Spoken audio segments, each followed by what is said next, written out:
ఈ రోజే సబ్స్క్రైబ్ చేయండి, మీ ఫేవరెట్ షోస్ చూడండి.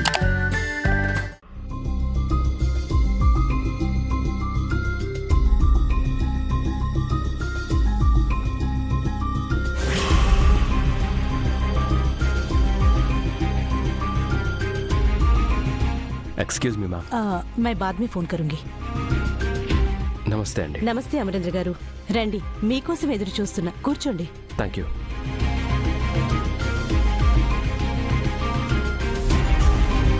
చెప్పండి అమర్, ఏ విషయం గురించి నాతో అర్జెంటుగా మాట్లాడాలన్నారు?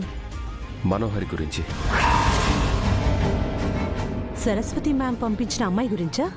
అవును, తను 6-7 years బ్యాక్ ఇక్కడికి వచ్చింది.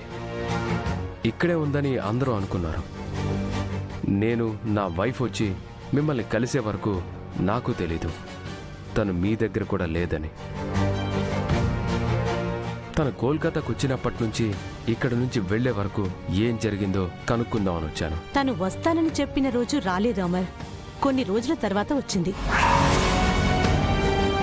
1-2 రోజులు మాత్రమే ఉంది. ఉన్నన్ని రోజులు కూడా ఎవరితో ఏమీ మాట్లాడలేదు. 2 రోజుల తర్వాత చెప్పకుండా వెళ్ళిపోయింది. ఆ తర్వాత నేను తనని ఎప్పుడూ చూడలేదు. తను ఎక్కడికి వెళ్ళిందో, ఎవరిని కలిసిందో ఏమైనా తెలుసా వాటన్ గారు? సారీ అమర్, ఆ డీటెయిల్స్ ఏవి నాకు తెలీదు.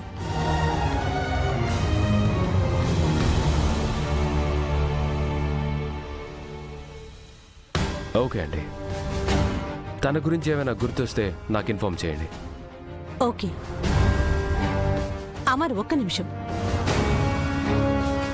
మనోహరి ఇక్కడి నుంచి వెళ్లిన 2 నెలలకి సామూహిక వివాహాలు జరిగే గ్రౌండ్లో కనిపించిందని ఇక్కడ పనిచేసే సిస్టర్ చెప్పారు. సామూహిక వివాహాలు జరిగే చోట అంటే మనోహరి అక్కడ పెళ్లి చేసుకుందా? ఆ విషయం తెలీదమర్. సిస్టర్ మనోహరిని చూసి దగ్గరికి వెళ్లేసరికి తను వెళ్ళిపోయిందట. అయినా అక్కడ ఆర్గనైజ్ చేసేవాళ్లు, వాలంటీర్ చేసేవాళ్లు, పెళ్లి చేసుకునే వాళ్ళందరూ ఉంటారు. వాళ్లల్లో మనోహరి ఎవరైనా అయ్యుండొచ్చు. సామూహిక వివాహాలు యూజువల్గా ఎక్కడ జరుగుతాయి? లాస్ట్ 10 years నుంచి బెనర్జీ ఫ్యామిలీ వారసుడు రణ్వీర్ నిర్వహిస్తున్నారు. రణ్వీరా? అవును అమరేంద్ర గారు, ఆ ఏరియాకి వాళ్ల నాన్న నాయకుడు. ఇప్పుడు ఆ బాధ్యత రణ్వీర్కి వచ్చింది. ప్రతి సంవత్సరం రణ్వీరే దగ్గరుండి ఆ సామూహిక వివాహాలు జరిపిస్తాడు. అతన్ని కలిస్తే మనోహరి గురించి ఏమైనా తెలియొచ్చు. థ్యాంక్స్ వాటన్ గారు, మేం వెళ్ళి రణ్వీర్ని కలుస్తాం. చెప్పడం మర్చిపోయా, మీరు పాపని దత్తత తీసుకున్నారు కదా? ఆ పాపను వెతుక్కుంటూ ఒకతనొచ్చాడు. వాట్? ఎవరొచ్చారు? అతనికి పాపకి ఏంటి సంబంధం? తెలీదమర్, కాని వచ్చినతను ఎందుకో సరైన మనిషిలా అనిపించలేదు. అతను ఎలా ఉంటాడో చెప్పగలరా? అతని ఫోటో ఉంది.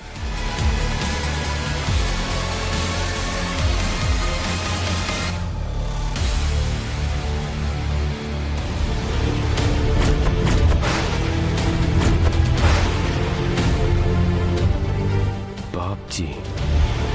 అవును సార్.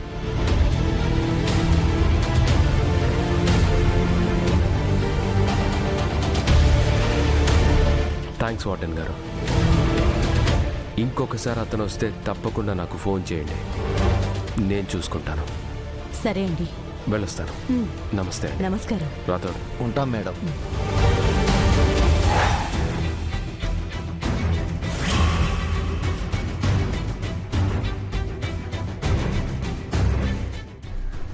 ఇదిగో, ఈ నగలు తీసుకెళ్లి తాకట్టు పెట్టి 10 లక్షలు తీసుకొచ్చి ఇవ్వాలి, అంతే కదా? నేను చూసుకుంటాలే మను. రేపొద్దునే డబ్బులు తీసుకొచ్చి నీకు ఇచ్చేసి.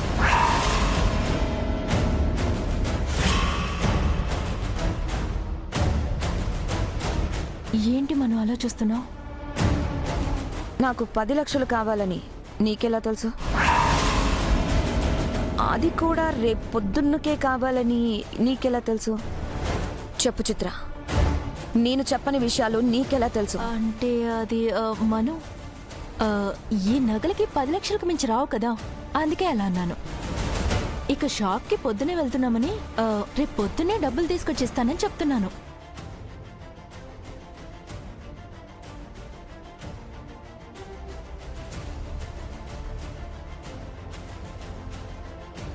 ఏమైంది మను? ఎందుకు అంత అనుమానంగా అడుగుతున్నావు? నన్ను ఒకళ్ళు బ్లాక్మెయిల్ చేస్తున్నారా? అడిగిన డబ్బులు ఇవ్వకపోతే నేను దాచిన ఆ నిజాన్ని అమర్కి చెప్పేస్తానని బెదిరిస్తున్నారు. అయ్యో అవునా? అసలు వాడెవడో కనిపెట్టేశావా మను? పోనీ కనిపెట్టే ప్రయత్నం అన్నా చేసావా? నన్ను బ్లాక్మెయిల్ చేస్తుంది ఆ అబ్బాయి అని నేను చెప్పలేదు కదా.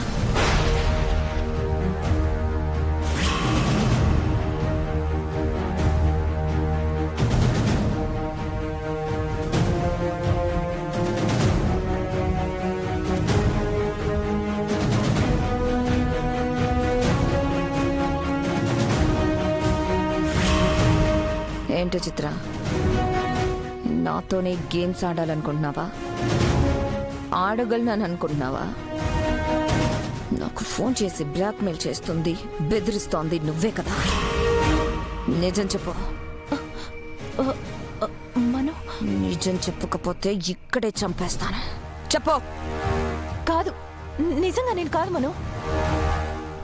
అయినా నాకు డబ్బులు కావాలంటే నిన్నే నేరుగా అడుగుతాను, కానీ వేరే వాళ్ళలా బెదిరించాల్సిన అవసరం నాకేంటి? నా కళలన్నీ వేల దగ్గర ఆగిపోతాయి. ఈయన లక్షల్లో కననని నీకు తెలుసు కదా మను. ఆయన నీ గురించి పూర్తిగా తెలియక ఎవరో నీతో గేమ్ ఆడుతున్నారు. నువ్వేంటో, నీకు ఎదురొస్తే ఏమవుతుందో తెలిసి అసలు నేను నీ దారికి అడ్డొస్తానని ఎలా అనుకున్నావు మను? ఓకే, వెళ్ళు. డబ్బు చేతికొచ్చాక నాకు ఫోన్ చేయి, నేనే బయటకు వచ్చి తీసుకుంటాను. అలాగే మను. ఓకే. మను, వినోద్కి పెళ్ళైందా? కాలేదు. ఎందుకు అలా అడుగుతున్నావు? అది అంటే నువ్వు అమరేంద్ర గారిని ఎలాగైనా పెళ్లి చేసుకుంటావు. నేను వినోద్ని పెళ్లి చంపేస్తాను. పిచ్చి పిచ్చి కలలు కన్నా, పిచ్చి పిచ్చి వేషాలు వేసినా నిజంగానే చంపేస్తాను. అసలు నేను ఇప్పుడు ఏమన్నానని నువ్వు అంతలా గరుస్తున్నావు? చూడు చిత్ర, నాతో సమానంగా బతుకొచ్చు అన్న కలగన్నావు చూడ, అదే పెద్ద తప్పు.